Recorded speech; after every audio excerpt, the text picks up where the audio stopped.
Hi guys. Oh my god, my tongue is red. I've been eating hot Cheetos.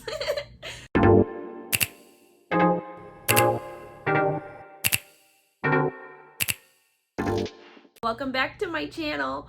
So, today everyone wants to know, well, a few of you guys want to know, and I'm sure some other people do too. What was flight attendant training like? After I flew back home from my flight attendant interview, I literally had, I think, like 6 days to like pack my bags for training. I was super, super excited, as anyone would be or should be. I didn't have much money at the time. I wasn't gonna order anything, but I had a close friend. She ended up ordering some stuff for me on Amazon. Like I had like flight attendant shoes, flat shoes, and then I went to Plato's Closet and I got business clothes because in training you wear like business, it's either like you have a dress code that you have to abide by every day. Like they give you a calendar for training and it'll say like on this day you need to dress business casual, on this day you need to dress business, on this day wear your uniform, and so on and so forth. So I went to Plato's Closet and I got some really good like business pants, some shirts, stuff like that. Make sure you bring a blazer. I've never been like the type of person in my life to wear a blazer, but I did buy a blazer to go to training with, and it was actually like a short sleeve or like mid sleeve blazer, and it ended up working out really well because anytime that we had to be in business wear, everyone like wore a blazer, and I didn't know that, but yeah, it worked out. And I would say always have a pair of like business flats, black, and then always tights. Oh my gosh, we went through so many pairs of tights. Always bring tights with you. Lots of just like random like t-shirts.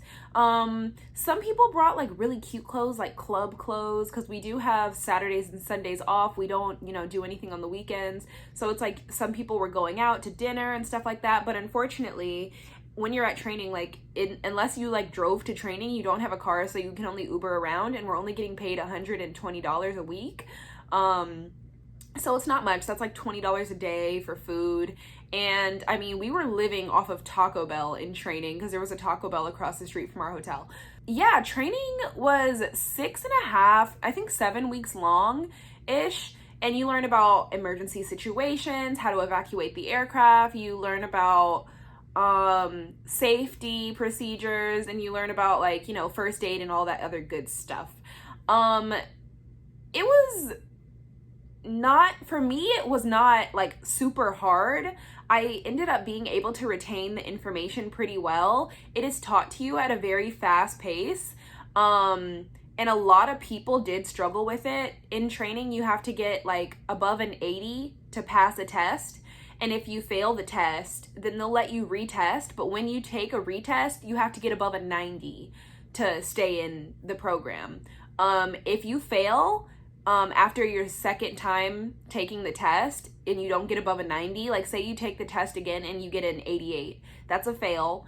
You'll be sent home from training, which can be really difficult for some people because a lot of people left corporate jobs to be a flight attendant. Like I had friends in training that worked for like Fortune 500 companies, and they left there to be a flight attendant. And it's like, once you're in training, you don't have a job anymore. You're just like, your sole purpose is like getting through training so that you can, be a flight attendant. And if you don't make it, then it's really sucky because you're just out of luck. Like what do you go back to? A lot of people were in training like, this is it for me. Like this is all I can do. Like I have nothing to go back to. So yeah, training. What else can I say about training? You can bring your lunch to training, but there's no way, like there's literally nowhere to, it's like, how would you bring your lunch when we don't even have food at the hotel? Like we're not at home, like we don't have like stoves and refrigerators, so it's really hard to like prepare for that kind of stuff, which is why we were living off of eating nothing but Taco Bell most of the time, which was really hard. I gained so much weight in training. I have pictures. I'm gonna insert the pictures for you guys to see. I was just fat, but it's okay because like after I graduated training and became a flight attendant, I lost all that weight really, really fast.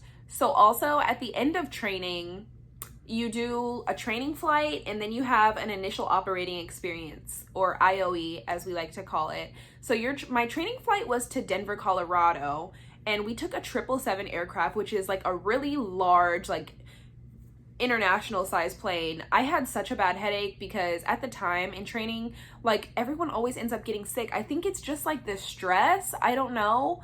I got really sick towards the end of training. So my training flight, I was like really, really stuffed up and everything. My head was banging. I got through it fine. It was good. We pretty much just do like the beverage service, and then we sit in customer seats, and it was cool. After that, my initial operating experience, I flew to Arizona, and oh my God, I had the worst ear block. Do not fly when you're sick, because I had no choice, because I was like, I gotta secure the bag. So I did my IOE, but my ear block was intense. Like I could not hear out of my ears, and I went to the doctor eventually because it was so bad. And the doctor was like, you're like a second away from rupturing your eardrums, because they were so blocked. And so I had to be grounded, which means I was not allowed to fly home from training after graduation, because my ear block was so bad, and it hurt so bad too. And they were like, yeah, if you fly, like you'll probably rupture an eardrum just because of the pressure change. It doesn't help it. So I had to like stay at the hotel after training. Like literally all my friends had gone home. No one was there. It was literally just me. And it's because I was sick and I couldn't fly home. And I had to wait for the pressure to be released from my ears. And so, yeah, I ended up going and buying like this medical device called a Eustache. And I think it was like maybe 50, but what was it? Like between like $50 and $80 maybe? I got it at Target. In like, you know, the pharmacy section. And it's like this little device that blows a whole bunch of air up your nose, and it pops your ears for you if your ears like won't pop. Because I was yawning, I was doing everything I could, and it just, my ears would not unblock. Like I literally sounded like I was underwater, and I couldn't make it stop. So I got the medical device. It worked perfectly, thank God. And then I was finally able to fly home from training. Now after that, I think, so from the time you graduate to your first day on the job is 1 week again. So I didn't have 1 week because I ended up leaving from flight attendant training late because of my ear block. So I had like 4 days. Yeah, so I like come home, I sleep a little bit, I pack my bags again to start my new life as a flight attendant, and I fly out to Washington, D.C. So when I got there, I had what it's called a crash pad, but my crash pad was just like a hotel crash pad. It's literally like you come to the hotel and like there's a whole bunch of girls in one room, and it's literally just a place to sleep and then go to work. And I was a little sad at first, I'm not gonna lie. I just kind of felt homeless, like I didn't have any real place. Like it was like a weird adjustment, because I was like happy to have this amazing job and I wanted to do it so bad, but I was also like alone, and I was like, none of my friends are really here. I'm with these people I don't know. Like I was truly once again alone, and it was scary, but I made it, and it ended up being fine. It was just initial jitters, you know? So I was just scared at first, but it was fine. My first flight out of training, my first official flight, I was purser, which means I was the flight lead for the flight, and we were flying to Orlando, Florida. And I was like, this is so ironic. I literally just came from working at Disney. We're flying to Orlando, Florida. Here we go. And I was flight lead purser on the flight. I was so scared. The boy that was that was working with me in the forward galley, he had just graduated like maybe a month before me, and he was like, oh, it's gonna be fine, like it's gonna be super chill, it's gonna be super cool. And then it was funny because we ended up dating for like a few months, but we're still really close friends. We're not dating anymore. But yeah, it was literally just a turn trip too. So I just went to Orlando and then came back home to DC. And then it was just normal. Now my second flight out of training was like a 4-day trip, where we laid over in Memphis, Tennessee, which was the most amazing hotel. If I have a video, I will try to insert it. If not, I'm sorry, guys.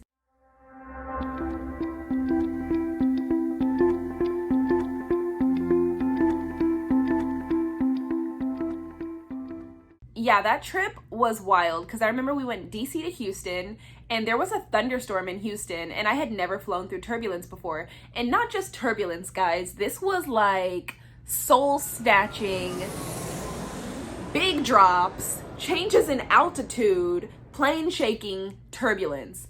And I was like, I had never experienced something like that. And I had just graduated training. This was only my second trip ever. I was freaking out. So first on the landing, we start doing like goosh, goosh. And I was like, what the heck? Oh my God. I was like freaking out. And like the girl next to me was sitting on her jump seat. She had her phone. She was like, ha ha, playing Candy Crush. Did not care. And I was like, are you like, this doesn't make you nervous? Like you're not scared? And she was like, it's just turbulence. It's fine. And I was like, oh my God. And so we ended up landing, but we ended up getting stuck in Houston in this delay that lasted for like over 4 hours. We were about to go illegal. We still had to get to Memphis, Tennessee. And of course, they weren't just, I was hoping they would just lay us over in Houston because I did not want to fly again because the turbulence coming in was so scary. And then finally, after 4 hours of sitting on the tarmac, they finally gave us clearance to take off. And they were like, yep, the storm is bad, but you have clearance to take off. And we were in an Airbus. Now, if you guys know anything about planes, Airbuses are like smaller, narrow body aircrafts. I can't even remember if it was, I think it was an A320, but that's really specific. Anyways, so the plane, the way the Airbus takes turbulence is like, it creaks and cracks because Airbuses make noise. So like when the doors, like when there's like changes in altitude, the doors are like they make these noises. It cracks and it pops. So it sounds weird. And like, it's just very unsettling. And that's just, honestly, aviation people know that that's just what the Airbus does. It just makes noise. And so I was like, I don't like this at all. Like, why is it doing that? Like, I feel like the plane is going to break. And like the girl I'm sitting with is like, it's fine. And so I literally start crying, freaking out crying because we're like taking off now. And I'm like, ugh. And she's like, are you like, what? Chill out. And so she was so sweet. And honestly, like we're still friends now. She was like, here, take my arm. I like took her arm. We were on the jump seat together. I was like, crying like a baby. And like we were going up in this turbulence and the plane was shaking, dropping, rattling, rolling. And then all of a sudden we like came above this storm and we like leveled out and it was so smooth. And I was like, wow. And I'm like wiping my tears off my face because we have to go like do a water service. It was just so bumpy taking off through a thunderstorm. Like it was very, very freaky. And honestly, that's the only time that's ever happened to me in my career. And of course it was like my second flight out of training. So it was something I was completely not prepared for. I had customers that were like, yeah, that was some of the worst turbulence I've ever experienced. I fly all the time. And it had me like praying and wanting to write my will. And it was like, it was pretty scary. I'm not gonna lie. But honestly, now, if I feel like if I were to go through that same experience over again with all the experience that I've had, it wouldn't faze me at all because I'd be like, this is fine. And I feel like flight attendants become very desensitized to stuff like that because we like go through it so much that it's just like, it like you finally get to a point where you're like, this is fine, it's normal, it doesn't bother me really. But it definitely was freaky. So I understand why people can be scared and why they feel the way they feel because I thought we was finna die straight up. But no, I lived to tell the tale. And yeah, we got to our hotel in Memphis. Our landing was super smooth. There was no weather in Memphis. This hotel it's called Guest House. It's across from Graceland, you know, like the Elvis Presley mansion. And it is an entire Elvis themed hotel. Absolutely beautiful. Like when I tell you, you walk in and everything is like Elvis themed. Like even the hotel staff are dressed in like Elvis kind of clothing. Everything is like really retro. It's so cool. And the rooms are absolutely beautiful. When you walk into your hotel room, they have like Elvis Presley music playing on the TV, and it says like, welcome Sheena. And I was like, oh my God, this is so cute. Like there's like a huge walk-in shower. If I have pictures, I'm gonna show you guys. I'm sorry if I don't, but yeah, and they have a peanut, because you guys know Elvis's favorite food was like peanut butter and jelly sandwiches. So they have a peanut butter and jelly bar every night at this hotel at like 10 p.m. or something. So I went and got like a free PB&J. It was super, super cute. So I definitely recommend anyone staying there if you guys ever get the chance. And that was our crew hotel, so we stayed there, and it's all free, it's all taken care of, and all of our transportation and everything. The day after that, we ended up flying back to DC, but we were just deadheading, which means you're not working the flight, you're just a passenger on the flight, but you're still technically a working crew member, but you're just riding. So it was on a small plane, like an express flight. So it's not really operated by the mainline carrier. It's operated by like a subsidiary, like Mesa or Express Jet, something like that. And we were on this tiny little plane. And of course, I was still very shaken up from the night before. So I was super nervous, but I was sitting next to this really nice guy that just talked to me like the whole flight. And yeah, it ended up being fine. We got back to DC, I went back to my crash pad, and then I think after my trip was like done, I flew home to my parents, and I was like, I just needed the time, the break. I had like a week off after that, so that was really, really nice.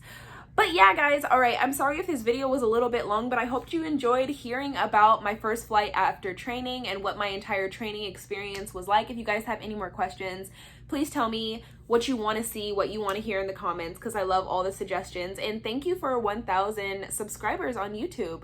All right, guys. Bye. I'll see you later.